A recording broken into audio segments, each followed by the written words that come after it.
penuh terhadap kementerian ATR dalam pemberantasan mafia tanah. Ya, siap. Kita melihat kerja-kerja real dari kementerian ATR BPN, memberikan sanksi mafia tanah dan sebagainya. Mafia tanah. Kami merasa bahwa kementerian ATR BPN tidak bisa bekerja sendiri. Negara tidak boleh sendirian. Oleh karena itu, kami secara tegas mendeklarasikan dukungan kami, dan insya Allah jika mungkin nantinya ke depan kami akan membentuk posko-posko pengaduan yang nanti juga akan menjadi kreditan bagi kami untuk korban para mafia tanah ini. Yang kita maksud mafia tanah ini bukan mafia tanah kelas bawah yang hanya bisa mampu melakukan kemampuan. Sekaligus kita mempertanyakan pengaduan kita nanti. Tanah yang besar yang Apa-apa bahkan sudah sangat menderita dan bisa mengendalikan oknum-oknum di instansi pemerintahan, bukan hanya di Kementerian ATR BPN, tapi instansi penegakan hukum dan lain sebagainya. Oleh karena itu kita tidak akan melihat pemerintah, Kementerian ATR BPN tidak akan berjalan sendiri. Kami akan selalu bersama. Kami akan bergotong royong untuk membangun pemerintahan. Itu Pak yang saya Fajar semua. Oh ya.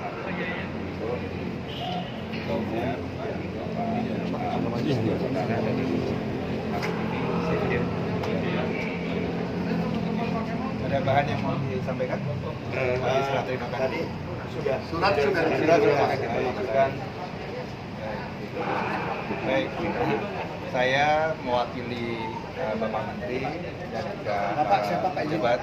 Saya Hari Priyatono, jubirnya Bapak Menteri Kementerian ATR BPN. Ya. Saya mewakili Bapak Menteri dan juga Bapak kawan-kawan di sini dan juga didampingi oleh teman-teman dari Humas. Kami tentu berterima kasih atas dukungan Bapak Ibu sekalian.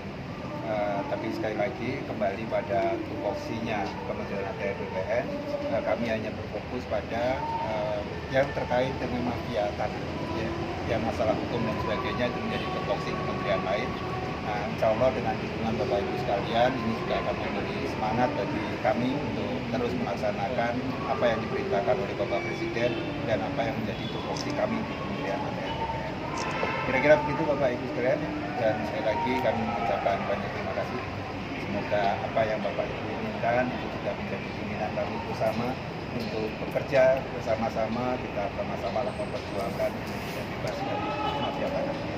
Pak, terhadap aksi ini yang secara moral memberikan dukungan terhadap kinerja Kementerian ATR BPN dalam pemberantasan mafia tanah, apa Pak langkah pertama yang akan dilakukan oleh ATR BPN terhadap input yang diberikan oleh Kumindo ini di dalam pemberantasan mafia tanah? Kalau kita lihat sekarang ini mafia tanah ini bukan sekedar hanya untuk urusan berkas dan dokumen tadi yang seperti disampaikan. Apa Pak langkah strategis apa yang akan dilakukan? Nanti dari dokumen yang rekan-rekan tadi sampaikan, kami coba akan pelajari lagi, kami akan coba dalami lagi ya. Tapi sekali lagi ini kan bukan kali pertama ada demo yang juga memberikan dukungan pada kami untuk memberikan support untuk melawan mafia tanah.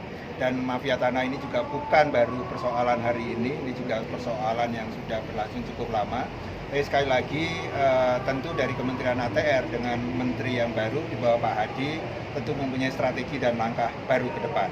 Nah, saya kira apa yang sudah dilakukan teman-teman untuk mendukung kami itu juga sesuatu yang positif, dan ke depan sekali lagi kalau apa yang bisa diharapkan dari apa yang kami akan respon dari demo hari ini, tentu sekali lagi ini memperkuat dari langkah yang sudah kami lakukan. Dan nanti detail kalau memang ada hal-hal yang secara khusus yang teman-teman tadi sampaikan, kami akan pelajari kembali dari dokumen yang ada.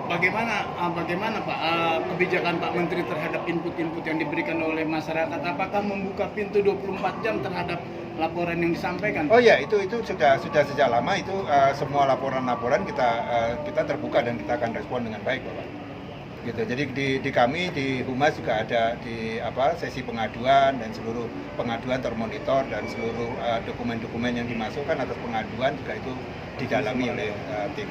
Sampai saat ini sudah berapa sih Pak aparat yang terlibat dalam kasus mafia tanah se-Indonesia yang sudah diambil tindakan oleh Ya, secara ATR BPN? spesifik seperti itu tentu kami tidak bisa serta-merta membukanya begitu Pak, karena itu kan ada klasifikasinya ya, ada kemudian nanti itu diselesaikan dengan secara internal, itu nanti dibawa Irjen, dan kemudian juga ada yang masuk ke ranah hukum, itu sudah ditangani oleh aparat hukum. Nah, kita tidak bisa kemudian spesifik menyebutkan berapa dan siapa, karena itu semua adalah proses hukum, jadi tidak bisa kemudian tanpa ada dasar hukum yang jelas kita bisa menyampaikan itu. Oh, sudah ada yang sampai ke situ ya? Siap. Izin Pak, sekali Bapak tadi siapa? Kenapa? Bapak ini sebagai... Saya jubir Kementerian ATR BPN. Pak, satu lagi dong. Ya. Terkait ini kan perkara Pak, banyak mafia tanah. Ada juga di sini yang namanya penggandaan, pemalsuan dan duplikat pemberkasan Pak. Nah, kemudian juga banyak pengaduan dari masyarakat terkait dobelnya SHM maupun kepemilikan yang bukan haknya. Nah, itu langkah seperti apa Pak dari pihak BPN untuk menangani agar tidak terjadi penggandaan, kemudian penduplikatan dan juga pemilikan yang disertai dengan premanisme Pak, seperti itu Pak? Ya, sekali lagi gini, mafia tanah ini kan bukan sesuatu yang kemudian itu satu unsur bekerja sendiri, karena itu terjadi satu perselingkuhan di antara sekian banyak institusi yang terlibat di sana. Nah, tentu modusnya pun juga beragam. Nah, oleh karena itu penyelesaiannya adalah dilihat case per case. Gitu. Ada yang soal sertifikat ganda, ada yang persoalan perampasan dan sebagainya. Nah, semua itu tentu akan didalami case by case. Satu hal saja, itu satu case saja, itu kan juga berbeda di antara satu tempat dengan tempat yang lain. Jadi tidak bisa digeneralisir seperti itu. Kemudian aktornya pun juga beragam.